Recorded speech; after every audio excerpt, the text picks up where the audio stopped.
मैंने कर दिया, स्क्रीन शेयर कर दिया अपना। हाँ जी, हाँ जी। Thank you. You're like, okay, good afternoon all the student present here. थोड़ा सा एडमिन की तरफ से मेरे को लाइव नहीं किया जा रहा था due to some technical reason, so थोड़ा सा आपका क्लास लेट स्टार्ट हो रहा है।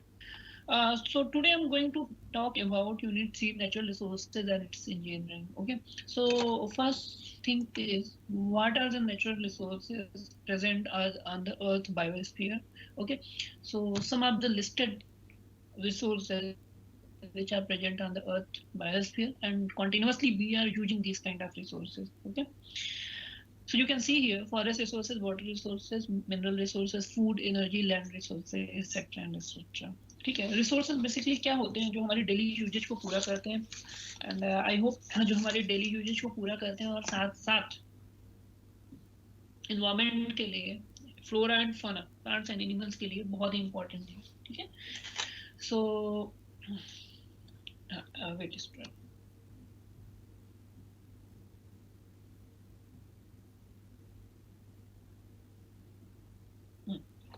Okay, so messaging to the admin.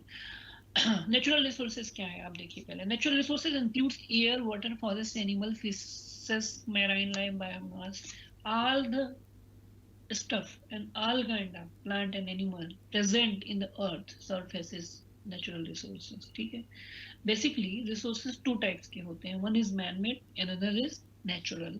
Man made resources भी जो होते हैं वो कहीं ना कहीं नेचर से ही लेके बनाए जाते हैं। For example, we are using our mobile phone. Mobile phone is made up of plastic polymers, plastic से बना हुआ है। Where silicon chips are used, silicon chips का यूज होता है उसके अंदर। सिलिका वो कहाँ से आता है? सिलिका से आता है। सिलिका कहाँ से मिलता है? वो भी नेचुरल रिसोर्सेज से मिलता है। Okay, so natural resources and man-made resources, there are two kind of resources which we are using frequently for our daily purposes. Okay, so natural resources, if we talk about natural resources, we can differentiate this into two kinds. One is renewable and another is non-renewable. Okay, so firstly, what is the renewable resource? Renewable resource क्या है? Renewable resources are basically the resources which can be generated again and again. Okay, and in a short span of time they can be reproduced. For example, if hydropower में turbines होती हैं जिस पे water गिराया जाता है, वो rotate करता है और हमको क्या देता है? एनर्जी देता है। Okay, so that kind of energy कौन सी होती है? इलेक्ट्रिसिटी प्रोड्यूस करता है। ठीक है, विंड क्या करता है? टर्बाइंस होती है जो मूव करती है, रोटेट करती है राउंड एंड राउंड एयर, जब एयर का फ्लो होता है। ठीक है, तो वहां पे क्या होता है? एनर्जी जनरेट होती है। Okay, so this kind of energy is captured and used as electricity. One very important point is sun is the biggest source of energy on the earth atmosphere, earth surface and biosphere, not even in the atmosphere, in the biosphere. Okay, सन जो है हमारा biggest source है energy का हमारे biosphere पे। Okay, you can see some of the renewable resources like solar energy, wind energy, geothermal, biomass from plants, tidal energy, ये सारी की सारी हमारे renewable resources में आते हैं। These are called renewable because they can be regenerated again and again, and recycling and reuse is also possible. And if we want, we can reproduce it, these kind of resources, in a short span of time. Okay, clear? Renewable resource जो renew हो सकते हैं। Another is non-renewable resource. This is a very important point. Non-renewable resource which cannot be regenerated, which cannot be remade or regrown. Okay, example से समझो। The example of non-renewable resources are oil, nuclear energy, gas, coal. Fossil fuels. Fossil fuels. What are the fossil fuels? Fossil fuels are diesel, coal, petroleum products, etc. Okay, these kind of fossil fuels cannot be regenerated in a short span of time. Very long duration. is required to reproduce these resources. As you know, जब plant decay हुए थे, बहुत से plants का decay हो गया, वो soil के नीचे दबे रहे, और दबे होने के बाद after a long period of time, very long period of time, they are converted into coal और पेट्रोल और डीजल एक्सेट्रा. ठीक है, वो भी तो प्लांट से ही है, प्लांट्स मटेरियल से ही वो कोल और पेट्रोल बना है कहीं ना कहीं. ठीक है, but we can not generate coal, we can not generate petrol और diesel.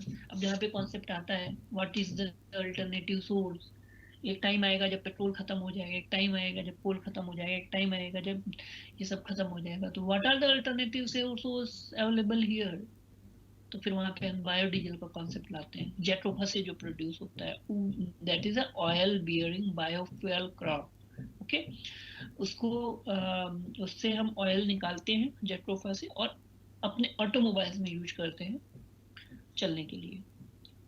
At the place of जो भी हमारा fossil fuel है. Okay, so non-renewable resources are not environmental friendly and can have serious effect on human health. As you know, in automobile industry क्या होता है, when we use automobiles, when we use our bike or car, some amount of waste gases are generated due to the combustion of fuel, fossil fuel, and that kind of waste gas or hazardous gas is very harmful for us, for both flora and fauna. जो भी plant animal है दोनों को क्या करते हैं, वो second primary pollutants होते हैं, and when the primary pollutants goes into the environment, they combine together and form secondary pollutants, and that secondary pollutants क्या है, एसिड रेन के साथ बारिश में जो आता है. ओके, तो that's why the non-renewable resources are not environmental friendly. कोयले को जलाया जाता है, कोयले को भी जलाया जाता है ना, कोयले से भी बहुत सारा पोल्यूशन निकलता है. ठीक है, जो कि environmental friendly नहीं है. So that's why these are called as non-renewable resources. ठीक है, because they cannot be renewed. Basic फंडा जो है, the renewable can be regenerated and non-renewable cannot be regenerated. Okay, okay. तो अब यहाँ पे आता है what are the alternative source. ऐसा एनर्जी क्या है, जैसे अल्टरनेटिव सोर्स की बात मैंने की, जेट्रोफा कर्कस की बात की. जेट्रोफा के प्लांट को अगर हम यूज करते हैं for as a requirement of our biodiesel, ठीक है, वो यूज हो सकता है. फिर हम न्यूक्लियर एनर्जी की बात करेंगे. ठीक है, न्यूक्लियर एनर्जी क्या होता है, मैं इसके बारे में आगे डिटेल में बताऊंगा. Nuclear is now as a used as a alternative source of energy. इसमें क्या होता है, बहुत सा एनर्जी, थोड़े से अमाउंट ऑफ न्यूक्लियर सब्सटेंस से बहुत बड़े अमाउंट की एनर्जी निकलती है due to fission and fusion process. So ये फिजन और फ्यूजन से जो एनर्जी निकलती है उसको हम कैप्चर करते हैं और उसको इलेक्ट्रिसिटी और any kind of energy source के फॉर्म में यूज करते हैं. तो आई होप समझ में आ गया होगा आपको. मैं फिर से स्लाइड दिखा देता हूँ, रिन्यूएबल एंड नॉन रिन्यूएबल. ठीक है, renewable and non renewable. Okay, gas की हम जब बात करते हैं वो भी हमारे नेचुरल रिसोर्सेज से ही मिलता है. ठीक है, so basically we are surrounded by the natural resources that may be renewable or not renewable, but हमारा जो बेसिक हमारा स्टफ है वो हमारा कहाँ से मिलता है, नेचुरल रिसोर्स से मिलता है. अब there are so many kind of natural resources available on the earth's surface. ठीक है, उसमें से कुछ रिसोर्सेज के बारे में मैं डिस्क्राइब करूंगा जो कि आपको पढ़ना है. पहला है forest resources. Don't get confused. इसके पहले वाली क्लास में जो मैंने आपकी क्लास ली थी उसमें मैंने बताया था फॉरेस्ट इकोसिस्टम के बारे में बताया था, टाइप्स ऑफ फॉरेस्ट के बारे में बताया था. ठीक है, प्रोड्यूसर, कंज्यूमर, डिकम्पोजर के बारे में बताया था. लेकिन इस क्लास में we are discussing about forest resource, not a forest ecosystem. Ecosystem में फॉरेस्ट इकोसिस्टम होता है. ठीक है, और यहाँ पे फॉरेस्ट रिसोर्सेस की बात कर रहे हैं क्योंकि this is a natural resource. ठीक है, अब पता है आपको ऑल ओवर वर्ल्ड में देखना नेक्स्ट स्लाइड में 33%. Scientists estimate that India should ideally have 33% of its land under forest. Today we have only about 12%. Thus, we need not only to protect existing forests but also to increase our forest cover. हमको ज्यादा से ज्यादा forest को cover करना है, मतलब क्योंकि because forest are plant consume carbon dioxide and produce oxygen O2. Okay, अभी क्या है 12% हमारा हो गया forest cover and the population is increasing day by day as you know. Okay, so when the population increase then the demand increased. ठीक है, और जब डिमांड इंक्रीज होगी तो कहाँ से वो पूरी होगी? नेचुरल रिसोर्स से. तो उसने एक forest resource, for example live example लो, we are using table and chair to sit for our class, to take our class. if अगर वहाँ पे पॉपुलेशन बढ़ता गया तो उसको भी टेबल चेयर चाहिए, तो कहाँ से आएगा? फॉरेस्ट रिसोर्स से आएगा, प्लांट से आएगा, ट्री से आएगा, फॉर एग्जांपल. ठीक है, फूड के लिए हम फॉरेस्ट पे रिसोर्स पे डिपेंड होते हैं. जैसे if you talk about the Kashmir, Kashmir में क्या होता है? एप्पल्स का फॉरेस्ट होता है. ठीक है, यूपी एमपी में चले जाए मैंगोज, ठीक है, गुआवा. तो बेसिकली ये जो फॉरेस्ट रिसोर्स है हमको शेल्टर भी देता है, फूड भी देता है, सब कुछ प्रोवाइड करता है. So technically that's why we have to conserve this forest resources. ठीक है, अब यूजेज क्या क्या है फॉरेस्ट रिसोर्सेज?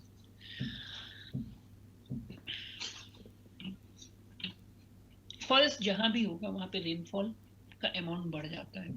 फॉरेस्ट जहां भी होता है वहां पे रेनफॉल का अमाउंट बढ़ जाता है. ठीक है, दे इंक्रीज द मॉइस्चर कंटेंट, वो मॉइस्चर कंटेंट को बढ़ाते हैं,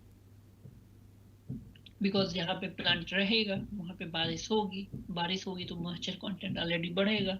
ठीक है, और उस एरिया में जब मॉइस्चर कंटेंट होता है तो प्रेसिपिटेशन बढ़ जाता है. जैसे मैंने बायोजियोकेमिकल साइकिल में लास्ट क्लास में बताया था आप लोगों को कि वाटर जो साइकिल होती है, हाइड्रोलॉजिकल जो साइकिल होती है, उसमें जो वाटर होता है वो प्रेसिपिटेशन से जाता है.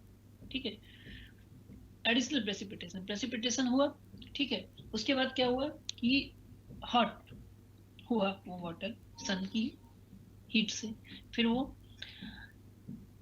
भाप बन के फिर से रेनफॉल में कन्वर्ट हुआ कंडेंसेशन के थ्रू. ठीक है, कंडेंसेशन होता है रेनफॉल में कन्वर्ट होना, उस क्लाउड का रेन्स में कन्वर्ट होना, फिर प्रेसिपिटेट हो गया तो वो जमीन पे आ गया. ठीक है, so they increase the moisture content. जब मॉइस्चर कंटेंट एनवायरनमेंट में ज्यादा है तो ज्यादा से ज्यादा क्लाउड फॉर्मेशन होगा. ठीक है, दे minimise the extreme variation in the climatic conditions and make the climate more equable.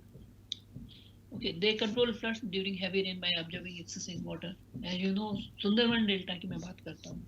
Sundarban delta में क्या है कि ये जो मैंग्रोव फॉरेस्ट होते हैं, क्योंकि मैंग्रोव फॉरेस्ट है उनमें रूट्स भी होंगे, और रूट्स में क्या होता है, सॉइल बाइंडिंग कैपेसिटी बहुत ज्यादा होता है. If the soil binding capacity is more than sure there is no soil erosion. अब सी शोर पे चले जाओ, जैसे चाहे आप गोवा का सी शोर बात करो या फिर बॉम्बे की बात करो या कहीं के भी सी शोर की बात करो. ठीक है, तो मेन जगह पे क्या होता है सी शोर पे, वो जो वाटर आता है, जो वाटर लेवल होता है, ठीक है, वो कितना भी मतलब पानी बढ़ जाए लेकिन वहां पे हमारा जो सॉइल इरोजन है वो नहीं होने पाता है. They prevent soil erosion by checking the forces of flowing, by checking the force and flowing of the water. ठीक है, that the thick roots of the trees absorb large quantity of water, thus forests help in the flow of rivers and streams. ठीक है, ठीक है, एक तो हो गया सॉइल इरोजन को वो रोकता है. दूसरा होता है help in flow of river and stream, help करता है रिवर और स्ट्रीम की फ्लो में. ठीक है, अब देखो और there are some, they offer hunting grounds, they provide shelter to wild animals and birds. मैंने इकोसिस्टम में बताया था कि there is a forest ecosystem having producer, consumer and decomposer, and all kind of consumers are there, primary, secondary and tertiary. So I'm not going to say in the detail, but they provide shelter to wild animals and birds. So you can understand these terms. They improve the sanitary condition of a place. They improve the sanitary condition of a place. Like नीम के plant की हम बात करते हैं, botanical name is Azadirachta indica. Okay, नीम का plant जहाँ पे रहेगा वहाँ पे मस्कीटोज ज्यादा नहीं आते, बिकॉज वो बिटर होता है, कड़वा होता है उसका टेस्ट. ठीक है, तो उसके लीव्स का, उसकी स्टेम का, सो दैट्स व्हाई वहाँ पे बहुत सारे बैक्टीरिया वायरसेस रिप्रोड्यूस नहीं होने पाते या प्रोड्यूस नहीं होने पाते. So they are the source of revenue to the government. They facilitate human existence by providing oxygen. As you know, they consume carbon dioxide and produce oxygen continuously. And this is the main role of forest, okay, ecosystem. क्योंकि oxygen वो inhale करना, carbon dioxide को oxygen बनाना जरूरी है. Otherwise if the carbon dioxide, if the amount of carbon dioxide is increase, the heat of the sun, जो heat आती है सन की, that can be trapped into by the carbon dioxide. Okay, and the kind of heat trapped here causes global warming. और global warming से क्या होगा? The melting of glaciers. Okay, when the glacier melts, the rise in sea levels cause inundation of coastal areas that cause flood. So all these terms are associated, we can say, like climate change. Okay, तो climate change को बढ़ावा देता है. तो carbon dioxide का absorb होना बहुत जरूरी है, जो कि इम्पोर्टेंट पॉइंट है यूजेज ऑफ फॉरेस्ट रिसोर्सेज का. Okay, so they also provide herbal medicine in all over the world. Herbal medicines are used in our daily purposes. अभी भी बहुत सा फॉरेस्ट रिसोर्स है जिसको जहाँ से हर्बल मेडिसिन लिया जाता है और उसको पैकेट्स में करके या बहुत सारे प्रोसेस में करके लिक्विड बना के सेल किया जाता है for our daily purpose. Herbal का मतलब हो गया जो प्लांट मटेरियल से मिलके, medicine which is made up by the plant material. Okay, reason for large scale depletion of forest. एक मिनट, आप लोगों का कुछ क्वेश्चन आंसर है क्या? तो देख लेते हैं, फिर आगे बढ़ते हैं.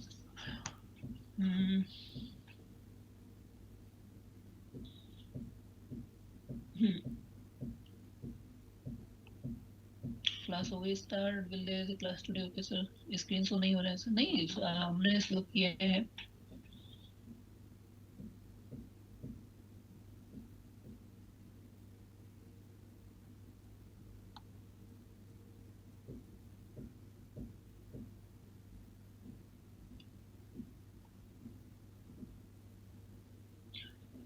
सर प्रीवियस क्लास में भी है फॉरेस्ट रिसोर्स नहीं था. फिर मैंने वही बात बताया ना कि पिछली क्लास में फॉरेस्ट इकोसिस्टम के बारे में बताया गया था आपको.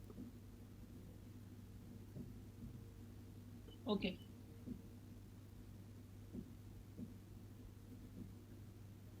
बुक्स के लिए ना एक आपका लिंक है जिसमें आपको इराक बरूचा की बुक मिल जाएगी.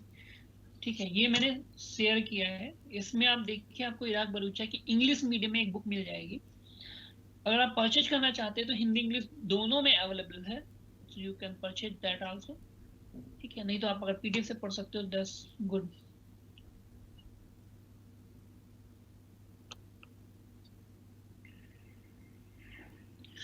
देखिए यहाँ पे जो एडमिन वाले क्वेश्चन है, बुक कब आएगी एंड ऑल, वो आपको देखना पड़ेगा. वो आपको एसओएल से कि एडमिन से बात करना पड़ेगा. बाकी आप एसओएल की वेबसाइट पे जाना. एसओएल की वेबसाइट पे कहीं पे दोनों दिया हुआ है, बुक हिंदी इंग्लिश का पीडीएफ मटेरियल दिया हुआ है. I have seen that. ठीक है, वो कवर करता है आपके सिलेबस को. बेसिकली आपको सिलेबस कवर करना है, बुक कोई भी हो. एमवीएस की कोई भी बुक ले लो, इराक बरूचा की भी ले लो, बहुत ज़्यादा मटेरियल दिया है, तो उसमें आपको अपने सिलेबस के अकॉर्डिंगली आपको पढ़ाई करना है. ठीक है, चलो let us come on the slides.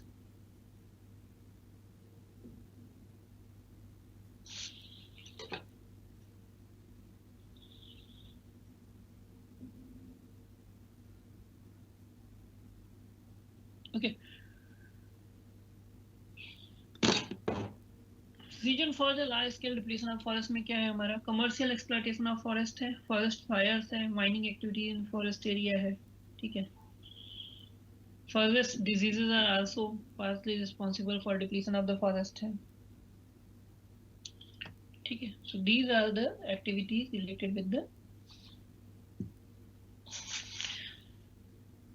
depletion of the forest. जिसमें forest fire बहुत main होता है, because in all over the India and all over the world every year forest fire occurs and it causes big amount of forest depletion every year, because वो natural होता है forest fire. और जब forest fire होता है तो पूरा का पूरा फॉरेस्ट उसके चपेट में आ जाता है, वहां पे बहुत ज्यादा प्रॉब्लम हो जाती है. ठीक है. Okay, let's go ahead. Adverse effects of depletion of the trees. It has contributed to rise in temperature. It has contributed to lesser precipitation. It is responsible for increased rate of soil erosion. It is responsible for increase in the frequency and volume of flood. ठीक है.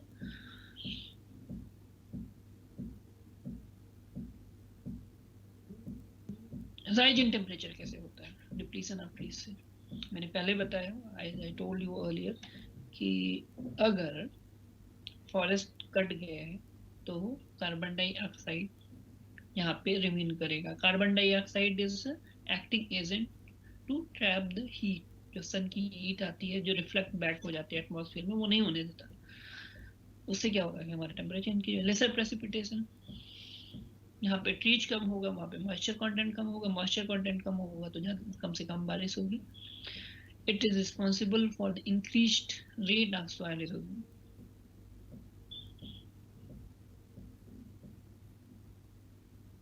Soil erosion की rate को बढ़ा देगा, क्योंकि वहां पे उनकी जो रूट्स होंगी उनसे सॉइल बाइंडिंग कैपेसिटी बहुत कम होगी. ठीक है.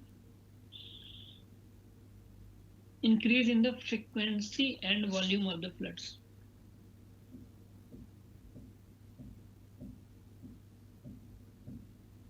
Loss of soil productivity, because जब फ्लड आता है तो सॉइल प्रोडक्टिविटी खराब हो जाती है. Loss in biodiversity. बायोडाइवर्सिटी के बारे में आपको नेक्स्ट जो आपकी यूनिट होगी उसमें बायोडाइवर्सिटी डिस्कस होगी. Extinction of the several species of plant and animals. It has caused imbalance in the ecosystem.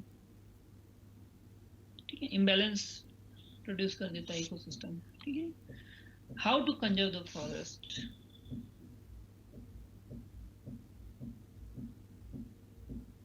Regulated and planned cutting of the tree. Reforestation and afforestation. Similar kind of meaning is there. Reforestation and afforestation का similar meaning ही होता है. वो होता है हमारा plantation of the trees.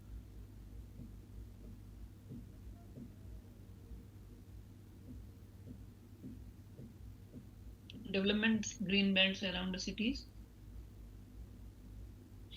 City के चारों तरफ हमको ग्रीन बेल्ट्स को डेवलप करना है. Check on mining activities in the forest area.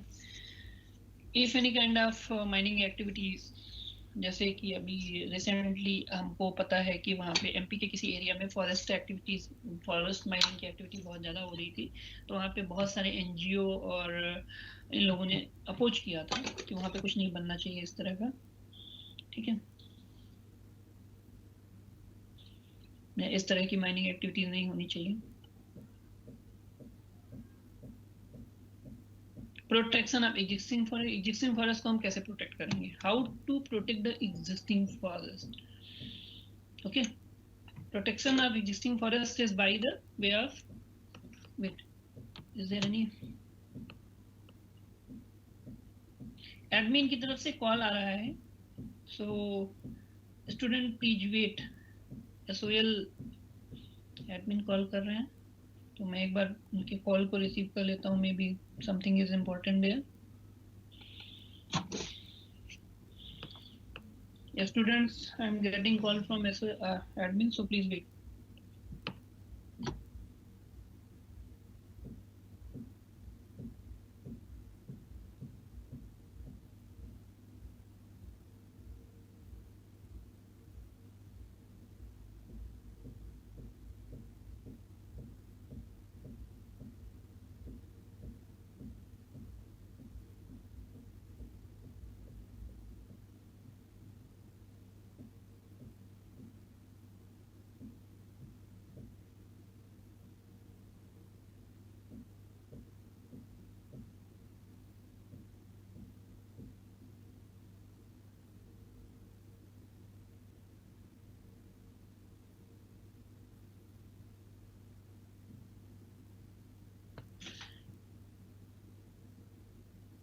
Okay student, so ये हो गया हमारा about the conservation of forest and forest resources. फिर हम इसकी आगे चलते हैं।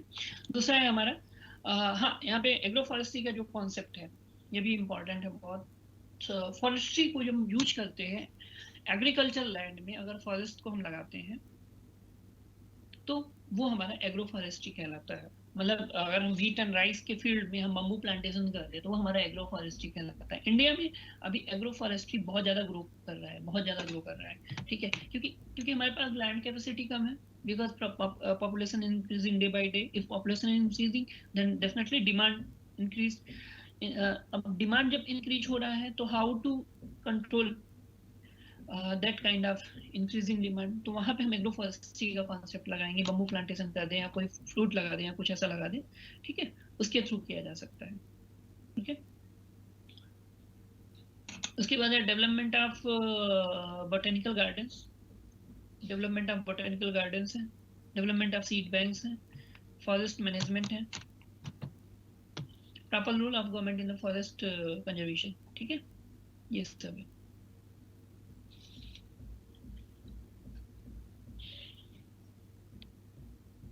Deforestation. Deforestation is simply having meaning cutting of trees. Cutting of trees हमारा deforestation कहलाता है. Cutting of trees. Cutting of trees is called as a deforestation. You can see here.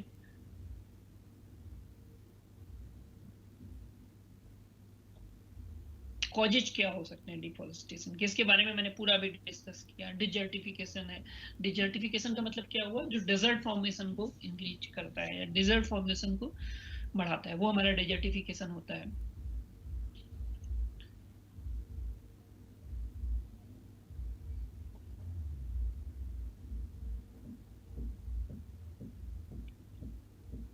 फिर है एनवायरमेंटल पोल्यूशन।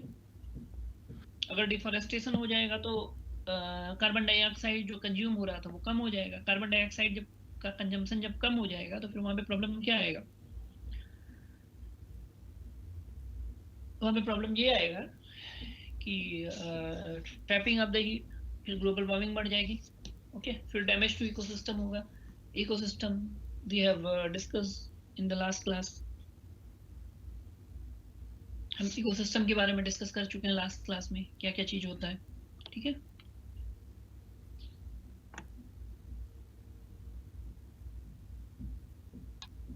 इसके बाद reduction in the soil moisture होता है, reduction in soil moisture, ठीक है। हाँ, कुछ स्टूडेंट मैसेज कर रहे हैं कि ये हो गया, एक्चुअली वो क्या था ना, फॉरेस्ट का इकोसिस्टम था, प्लांट इकोसिस्टम के बारे में हमने डिस्कस किया था, मैराइन इकोसिस्टम के बारे में डिस्कस किया था। यहाँ पे हम रिसोर्सेज के बारे में डिस्कस कर रहे हैं, what are the resources available, ठीक है। कंट्रोल ऑफ डिफॉरेस्टेशन कैसे कर सकते हैं, prevention of human settlement in the forest area, check on expansion of agriculture into the forest land, prohibition of setting up of the agriculture into forest land, हम prohibit कर दें कि हम agriculture नहीं करेंगे फॉरेस्ट लैंड में। Check on reckless cutting of the trees, ठीक है। Controlled mining in the forest area, controlled mining कैसे करनी है फॉरेस्ट एरिया में। Check on construction of large dam in the forest area, control on overgrazing in the forest area, ठीक है। फिर आता है वाटर रिसोर्सेज। वाटर रिसोर्सेज के बारे में एज यू नो इकोसिस्टम में भी हमने डिस्कस किया था इसके बारे में कि what amount of water is available on the earth surface and what how much the amount of water is available as a fresh water. Only 0.07% of the water is available for our daily consumption as a fresh water, and the remaining part is kept in is locked into the ice caps, that is 2.05%, ठीक है। तो बहुत कम amount का water है जो हमारे पास available है drink करने के लिए। with the growth of the human population there is an increasing need for the larger amount of water. जैसे जैसे हमारा पॉपुलेशन बढ़ता जा रहा है वैसे वैसे हमारी इंक्रीज बढ़ती जा रही है, ठीक है, डिमांड बढ़ती जा रही है, सॉरी इंक्रीज नहीं, डिमांड बढ़ती जा रही है। और डिमांड बढ़ेगी तो हमको ज्यादा से ज्यादा वाटर चाहिए पीने के लिए, हमारे बाथिंग पर्पज है, बहुत सारे पर्पज होते हैं उनके लिए, ठीक है। और यहाँ पे होता है over utilization of the water occurs at various level, over utilization of water occurs at various level, ठीक है। ज्यादा से ज्यादा हम एक्सेस में यूज करते हैं तो वो हमारा ओवर यूटिलाइजेशन हो जाता है। फिर आता है हमारा एग्रीकल्चर। एग्रीकल्चर में क्या होता है, एग्रीकल्चर पोल्यूट्स, जैसे यहाँ पे लिखा है agriculture pollutes surface water and underground water stores by the excessive use of the chemical fertilizer. If you use excessive chemical fertilizers on the surface of the earth. Some of the fertilizer is absorbed by the plants and remaining part which is left on the ground contaminate our soil and water both. कैसे करता है? वो जो remaining part का हमारा रहेगा वो हमारे वाटर में जाएगा, वहां पे जाकर के वाटर के इकोसिस्टम को खराब करेगा, फिश के अंदर चला जाएगा. वी ईट फिश, जो हम लोग खाते हैं, जो नॉन वेजिटेरियन लोग हैं जो फिश खाते हैं, तो वहां पे क्या होता है, फिश के थ्रू वो मटेरियल, वो पेस्टिसाइड, वो हर्बिसाइड या वो आपके उसमें चला गया.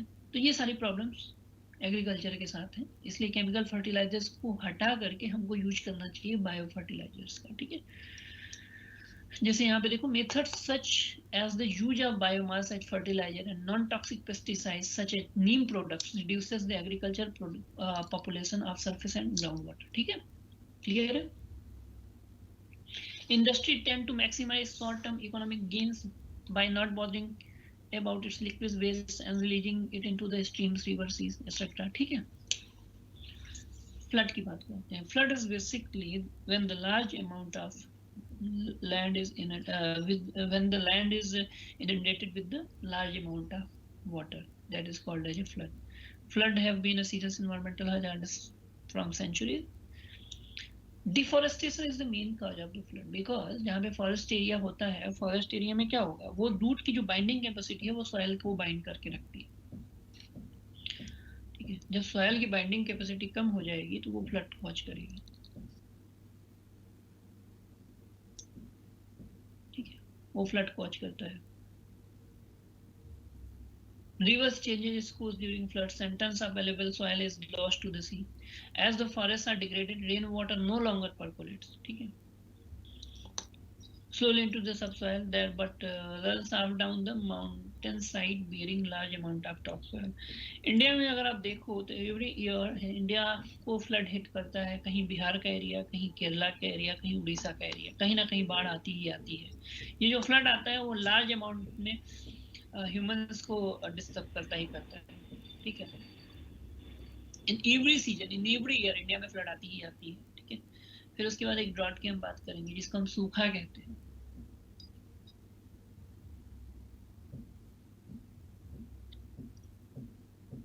As you know that the rain is unpredictable in India. अभी का एग्जांपल ले लो, वेदर फोरकास्ट आईएमडी का था, दिल्ली में बारिश होने वाली, अभी नहीं हुआ, अभी 2 दिन के बाद का वेदर फोरकास्ट है.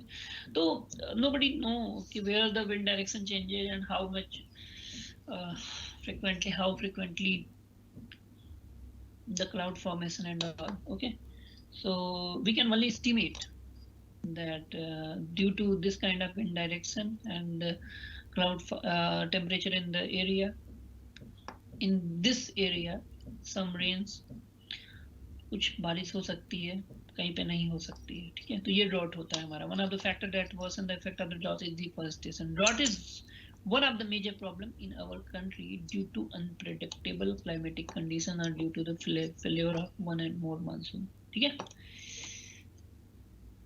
अब यहाँ पे देखो वाटर स्कैरसिटी. अगर हम 2025 में देखेंगे तो इंडिया का बहुत सारा पार्ट, चाइना का हाफ एंड हाफ पार्ट, पूरा का पूरा वाटर स्कैरसिटी में हो जाएगा. फ्रेश वाटर के लिए वाटर तो होगा बट फ्रेश वाटर नहीं होगा. ठीक है, ये Indian international water management institute का एक डेटा है. So water management is very important. How to manage the water? ठीक है,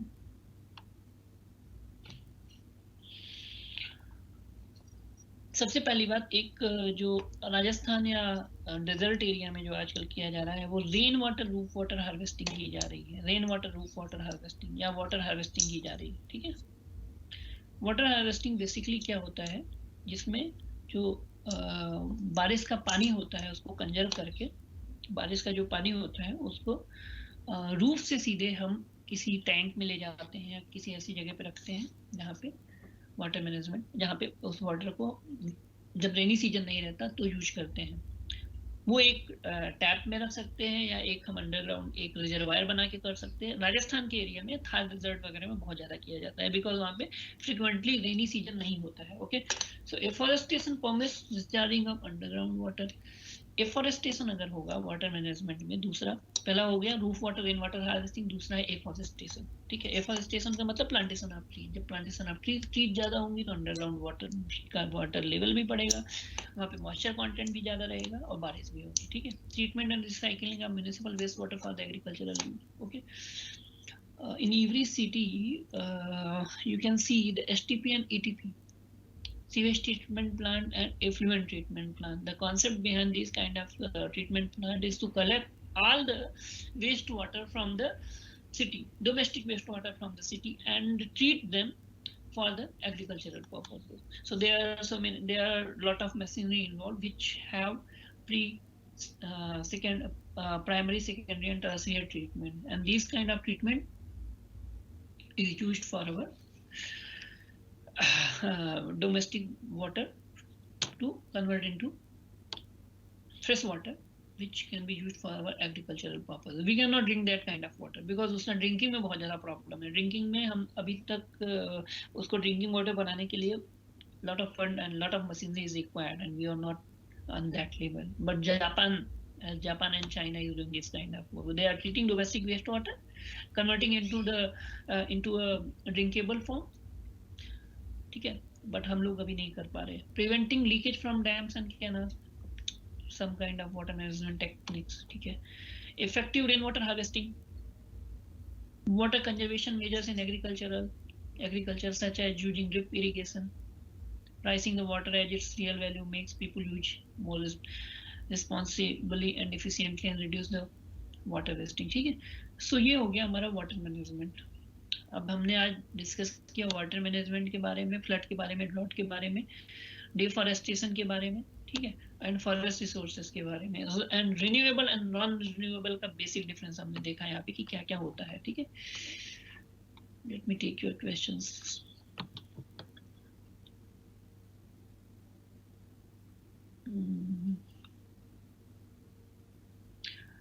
संजना, जो डेवलपमेंट है आप बॉटेनिकल गार्डन्स का पूछ रहे हो, बॉटेनिकल गार्डन्स का जो मेन कॉन्सेप्ट है वो कंजर्वेशन ऑफ नेचुरल रिसोर्सेज है। How to conserve natural resources, how to conserve forest resources basically. ठीक है, तो यहाँ पे 3 टाइप का कॉन्सेप्ट है। One is botanical garden, second is your sanctuary, third is national park. So you can see there is a botanical garden in Delhi. So the concept behind this to conserve the natural resources. जैसे क्या है, suppose कोई plant species खत्म हो रही है तो उस प्लांट स्पीसीज को ले जाकर के उस बॉटेनिकल गार्डन में लगा दिया गया। ठीक है, उसको अच्छे से अच्छे कंजर्वेशन किया गया जैसे कि वो वहाँ पे डेवलप हो सके, और अगर वो स्पीसीज कहीं खत्म भी हो जाती है तब भी उसके सीड्स को या उसके प्लांट को हम कंजर्व करके रख सकते हैं। तो ये एक बेसिक कॉन्सेप्ट होता है नेचुरल कंजर्वेशन। ठीक है, या फॉरेस्ट कंजर्वेशन के लिए इसका यूज किया जा सकता है। इंडिया में बहुत सारी वाइल्ड लाइफ सेंचुरीज हैं, नेशनल पार्क्स हैं, बॉटेनिकल गार्डन्स हैं, and these are protected areas where no kind of external activities allowed, only allowed if the government permits. Okay, but government permit नहीं करती है क्योंकि उनको स्ट्रिक्टली बोला जाता है कि these are the natural land, and यहाँ पे जो भी सिस्टम है, जो भी इकोसिस्टम है, जो भी रिसोर्सेज हैं, उनको उसी फॉर्म में रहने दिया जाए जैसे कि एक इकोलॉजिकल इम्बैलेंस बना रहे। ठीक है, और इम्बैलेंस ना क्रिएट हो। अभी जब मैं बायोडाइवर्सिटी की क्लास लूंगा नेक्स्ट में, जब आप लोगों का, अभी तो नेचुरल रिसोर्सेज का है, बायोडाइवर्सिटी की क्लास में मैं आपको बताऊंगा कि how botanical gardens are very important for, उसमें है पूरा बॉटेनिकल गार्डन का भी थोड़ा सा कॉन्सेप्ट है। ठीक है, हाँ, प्रीवियस क्लास में जो आपके टॉपिक्स हुए थे वो रिसोर्सेज नहीं थे, फिर मैं आपको बताना चाहूंगा वो आपका इकोसिस्टम का पार्ट था। इकोसिस्टम के पार्ट में क्या क्या होते हैं, इकोसिस्टम में हमारे क्या क्या होता है। ठीक है, वहां पे फॉरेस्ट रिसोर्स की मैंने बात की थी, यहाँ पे वहां पे मैंने फॉरेस्ट इकोसिस्टम की बात की थी। फॉरेस्ट इकोसिस्टम में क्या क्या होता है, इकोसिस्टम में क्या क्या होता है, मे बी कुछ स्लाइड सेम नहीं होगी। फॉरेस्ट इकोसिस्टम में हमारा प्रोड्यूसर होता है, कंज्यूमर होता है, डिकम्पोजर होता है, और मैंने क्या बताया था, मैंने ये बताया था कि how many types of forest are available in India, ये मैंने बताया था। मैंने रिसोर्सेज की बात नहीं थी किया था, फॉरेस्ट कंजर्वेशन की बात नहीं किया था, वाटर मैनेजमेंट की बात नहीं किया था, मैंने लिथोस्फीयर के बारे में, हाइड्रोस्फीयर के बारे में डिस्कस किया था। ठीक है, वाटर इकोसिस्टम के बारे में डिस्कस किया था, मैराइन इकोसिस्टम के बारे में, मैराइन इकोसिस्टम में क्या क्या चीजें होती हैं ये डिस्कस हुआ। ठीक है, उधर पे प्रोड्यूसर कंज्यूमर डिकम्पोजर का कॉन्सेप्ट जो कि यहाँ वहां पे दिया था वो हम यहाँ पे नहीं दे रहे हैं, यहाँ पे हम केवल रिसोर्सेज की बात कर रहे हैं। अभी जब यूनिट 6 आपको मैं टीच कराऊंगा तो उसमें है फॉरेस्ट से रिलेटेड लॉज के बारे में हम बात करेंगे. We will discuss about the laws, how many kind of laws are available, कौन कौन से लॉ अवेलेबल हैं यहाँ पे. ठीक है, तो उसमें भी यही कॉन्सेप्ट आएगा कि फिर फॉरेस्ट रिसोर्स क्या है, वो कैसे वो करते हैं.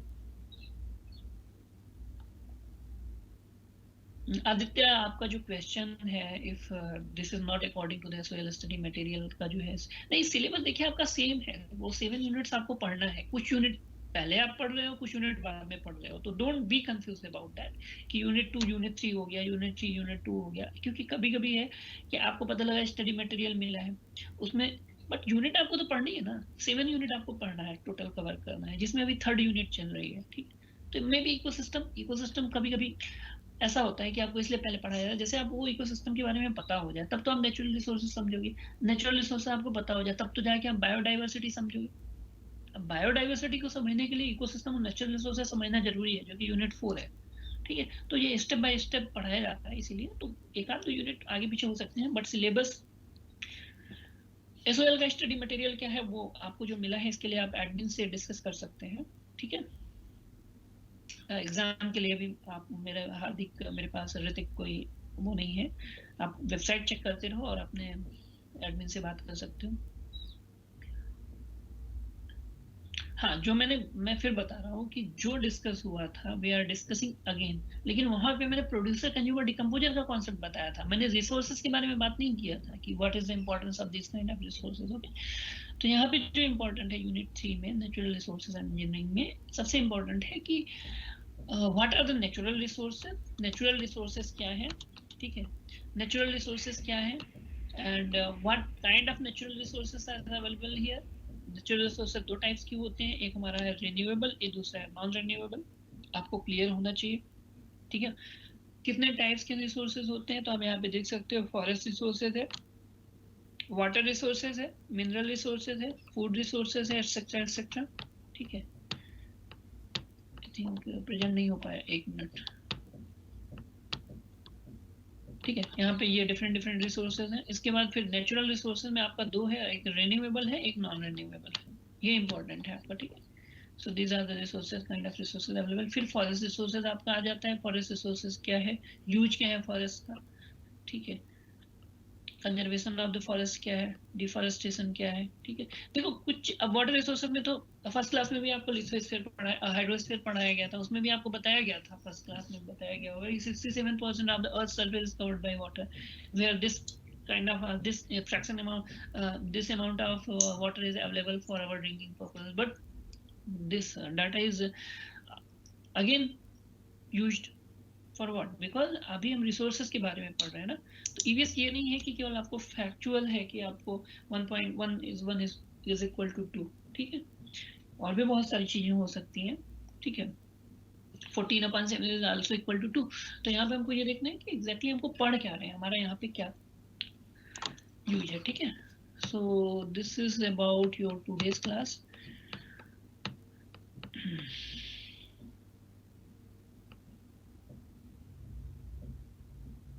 जहाँ से आपको पूरा ये मटेरियल और ये सब मिलता है, वहाँ पे आप बात कर सकते हैं, जैसे आपने एडमिशन लिया है आदित्य. ठीक है, बुक के लिए मैंने पब्लिश कर दिया है. फिर से ये जो बुक का क्वेश्चन आया है, बुक के लिए मैंने पब्लिश कर दिया है आपका यहाँ पे. तो आप हाँ दृष्टि, आपने जो पूछा है, अगर इम्पोर्टेंट आप इससे जो अराइज होता है क्वेश्चन वो ये होता है कि व्हाट इज नेचुरल रिसोर्सेज. ठीक है, how many kind of natural resources are present here on the earth's surface. These are renewable and non-renewable. What is the basic difference in between renewable and non-renewable, and describe some amount some resources जैसे कि land resources या water resources या forest resources के बारे में आपको describe करना है exactly. ठीक है, so ये आपका concept होता है.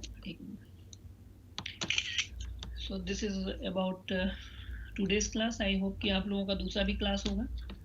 अगर नहीं है क्लास तो आप काइंडली मेरे को लिख के बताइए you don't have another class, तो मैं अभी और कंटिन्यू करूँ फिर 10 मिनट 10 to 15 मिनट्स में अगर कर सकूँ तो.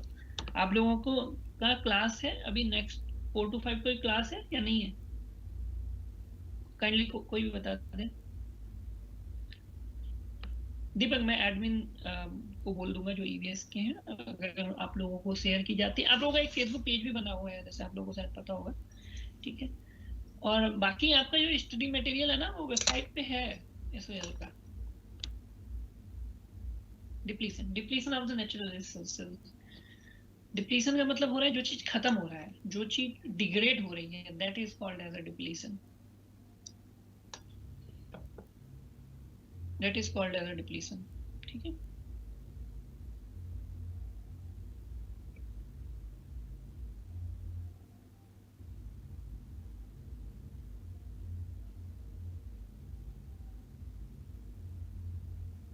ठीक है।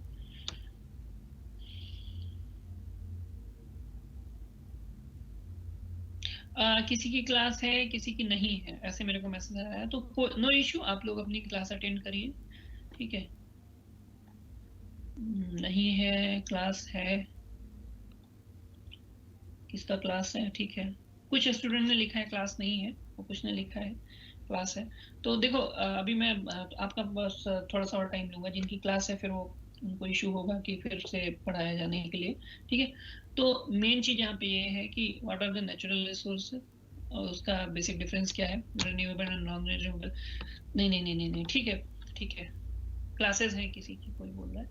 तो स्टूडेंट अभी मैं क्लोज करता हूँ, ठीक है। अच्छा, एक चीज ध्यान रखना, सिलेबस है आपके पास ऑलरेडी, सिलेबस जो एसओएल की तरफ से प्रोवाइडेड है, सिलेबस में टॉपिक दिया हुआ है। जो टॉपिक आपको नहीं समझ में आ रहा है, सिंपली गूगल इट, ठीक है।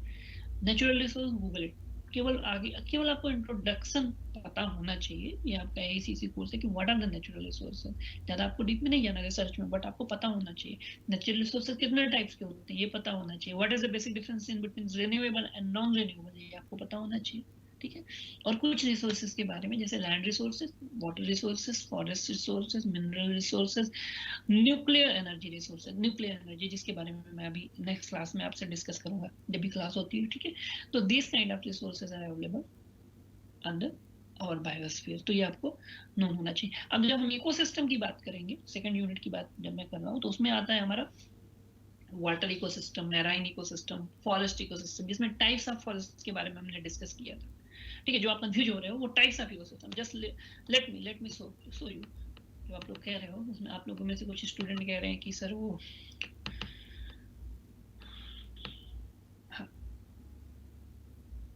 यूनिट 2 इकोसिस्टम में, यूनिट 2 इकोसिस्टम है आपका, और unit 2 ecosystem, types of ecosystem, जिसमें आप कंफ्यूज हो रहे हो।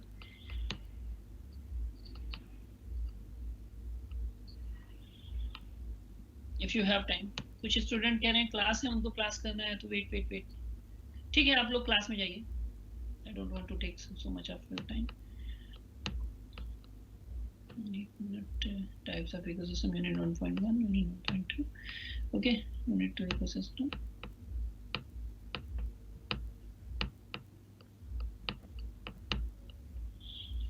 यहाँ पे different units, natural resources, ecosystem.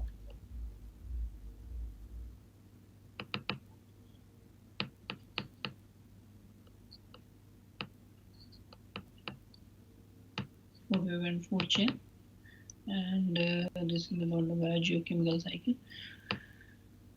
Okay students, वैसे ही जैसे यूनिट एक आपका और है, ठीक है प्रीति, नहीं है कुछ लोगों का है। जैसे एक यूनिट और आपका है जिसमें कि यूनिट 7 है, जिसमें आपको इन्वायरमेंटल लॉ के बारे में बताया जाएगा, एंड उसके बारे में बताया जाएगा। तो वहाँ पे आप लोगों को डिस्कस किया जाएगा, फिर इसी के बारे में डिस्कशन होगा, फिर इसी के बारे में डिस्कशन ये होगा कि क्या क्या चीज़ें प्रेजेंट है हमारे अर्थ एटमॉस्फेयर में या सरफेस पे, ठीक है, ये सारी चीज़ें। तो उसमें भी हमारा फॉरेस्ट रिसोर्सेज की बात आएगी, फॉरेस्ट से रिलेटेड लॉस कितने, इन सब के बारे में बात होगा, एक्सेट्रा एक्सेट्रा। सो स्टूडेंट, मैं अभी क्लास को क्लोज करता हूँ, बिकॉज आप में से किसी का है किसी का नहीं है, तो don't be confuse. Next class में जो भी आपकी जो भी क्वेरीज है ना, आप वो लेके आइएगा, और पहले ही मेरे से आप आस्क कर लीजिएगा, ठीक है। जैसे ही नेचुरल रिसोर्सेज से रिलेटेड जो भी क्वेरीज होंगी, जो भी इंपॉर्टेंट चीजें होंगी, ठीक है। So right now I am closing the class. Thank you to all of you, thanks to all of you.